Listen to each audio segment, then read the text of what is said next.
Hi friends, welcome to Diya Samayal.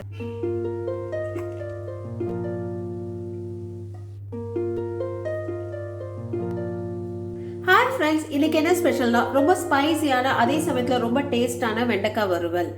இது சாம்பார் சாதம், ரசம் சாதம், தயிர் சாதத்துக்கு ஒரு நல்ல சைட் டிஷ். வாங்க எப்படி செய்யறதுன்னு பார்க்கலாம். அதுக்கு முன்னாடி என் சேனலை சப்ஸ்கிரைப் பண்ணாதவங்க சப்ஸ்கிரைப் பண்ணிட்டு பக்கத்தில் இருக்க பெல் ஐக்கானை கிளிக் பண்ணிட்டு வாங்க. 300 கிராம் வெண்டைக்காவை நல்லா கழுவி எடுத்திருக்கேன். கழுவின பிறகு ஒரு காஞ்ச துணியில் மேலே தொடச்சிருங்க. சப்போஸ் துடைக்க டைம் இல்லைன்னா இந்த மாதிரி ஸ்ட்ரெயினரில் போட்டு ஒரு 5 நிமிஷம் வைங்க. மேலே நல்லா காஞ்சிரும். வெண்டைக்காய் ஈரமாக இருக்கும்போது நம்ம கட் பண்ணக்கூடாது. ஏன்னா உள்ளே இருந்து ஒரு வழவழப்பு வரும். அது தண்ணியோடு சேர்ந்து நம்ம ஃப்ரை பண்ணோன்னா வெண்டைக்காய் ரொம்ப குழன்னு ஆகிடும். அதனால் நல்லா காய வச்சுட்டு அதுக்கப்புறம் கட் பண்ணுங்கள். வெண்டைக்காவை கொஞ்சம் பிஞ்சு காயாக வாங்கிக்கோங்க. இப்படி உடைச்சோன்னா நம்மளுக்கு உடையணும். இப்போ இதை கட் பண்ணி எடுத்துக்கலாம். வெண்டைக்காவை இந்த மாதிரி சைஸுக்கு கட் பண்ணி எடுங்க. அப்போ தான் நம்மளுக்கு காரம் நல்லா உரைக்கும். இப்போ வெண்டைக்காவை ஃப்ரை பண்ண ஆரம்பிக்கலாம். பேன் நல்லா சூடாகிடுச்சு. 2 ஸ்பூன் எண்ணெய் நல்லா சூடாகிடுச்சு. இப்போ கட் பண்ணி வச்சுருக்க வெண்டைக்காவை இதில் சேர்த்துக்கலாம்.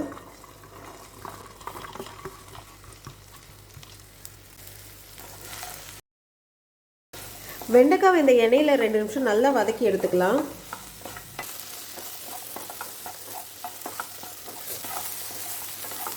வெண்டைக்காவை 2 நிமிஷம் லோ ஃப்ளேமில் நல்லா வதக்கியாச்சு. இப்போ அடுப்பை ஆஃப் பண்ணிக்கோங்க. இப்போ இதை ஒரு பிளேட்டுக்கு மாற்றிக்கலாம்.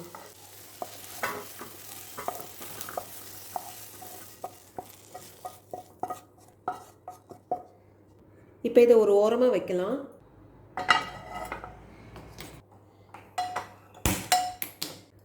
அதே பேனில் 3 ஸ்பூன் எண்ணெய் சேர்த்துக்கோங்க. 1/4 ஸ்பூன் கடுகு, 1/4 ஸ்பூன் உளுந்து, 1/4 ஸ்பூன் சீரகம்.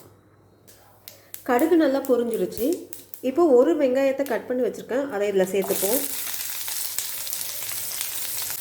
4 பல்லு பூண்டை இடித்து வச்சுருக்கேன். அதையும் இதில் சேர்த்துப்போம். நல்லா வதக்கிக்கலாம். வெங்காயம் லைட்டாக கலர் சேஞ்ச் ஆகிற அளவுக்கு வதக்கினா போதும். வெங்காயம் லைட்டாக கலர் சேஞ்ச் ஆகி நல்லா சுருண்டு வந்திருக்கு. இப்போ நம்ம மசாலாவை ஆட் பண்ணிக்கலாம். 1/4 ஸ்பூன் மஞ்சள் பொடி, 1/2 ஸ்பூன் மிளகாய் பொடி, 1/2 ஸ்பூன் தனியா பொடி, தேவையான அளவு உப்பு. லோ ஃப்ளேம் வச்சுக்கோங்க, இல்லைன்னா நம்மளுக்கு மசாலா கருகிடும். இதை நல்லா கிளறி விடுங்க.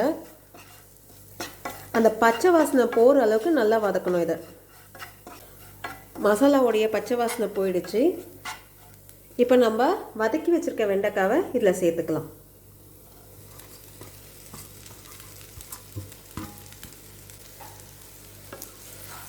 நல்லா கிளறி விடுங்க. அந்த மசாலா வெண்டைக்காவோட நல்லா சேரணும்.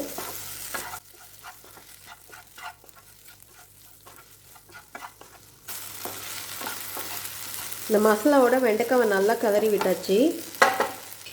மூடி போட்டு ஒரு 5 நிமிஷம் லோ ஃப்ளேமில் இது நல்லா வேக விடலாம். அப்பப்போ மூடியை திறந்து கொஞ்சம் கிளறி விடுங்க. மூடியை திறந்து பார்க்கலாம். வெண்டைக்காய் நல்லா வெந்து வந்திருக்கு. இப்போ இதில் 1/4 ஸ்பூன் மிளகு பொடியை சேர்த்துக்கலாம்.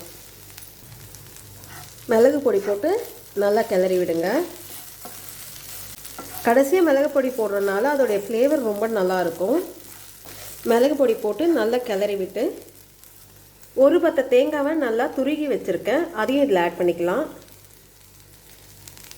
2 கருவேப்பிலையும் இதில் சேர்த்துக்கலாம். இப்போ நல்லா கிளறி விடுங்க. தேங்காய் உங்களுக்கு ஆப்ஷனல் தான். உங்களுக்கு வேணும்னா சேர்த்துக்கோங்க, இல்லைனா வேண்டாம். தேங்காய் போட்டு ஒரு 2 கலரி அடுப்பை ஆஃப் பண்ணிடுங்க. வெண்டைக்காய் நல்லா ரோஸ்ட் ஆகிடுச்சு. பாருங்கள், ஒன்றோடு ஒன்று ஒட்டாமல் தனித்தனியாக வந்திருக்கு வெண்டைக்காய். அதே சமயத்தில் நம்மளுக்கு வெண்டைக்காய் வெந்தும் இருக்குது. ரொம்ப டேஸ்டான வெண்டைக்காய் வறுவல் ரெடி ஆகிடுச்சு. இந்த வீடியோ உங்களுக்கு பிடிச்சிருந்தா லைக் பண்ணுங்கள், ஷேர் பண்ணுங்கள். அப்படியே உங்களுடைய கருத்துக்களை எனக்கு கமெண்ட் பண்ணுங்கள். இது வரைக்கும் என் சேனலை சப்ஸ்கிரைப் பண்ணாதவங்க சப்ஸ்கிரைப் பண்ணிவிட்டு பக்கத்தில் இருக்க பெல் ஐக்கானை கிளிக் பண்ணுங்கள். நன்றி, வணக்கம்.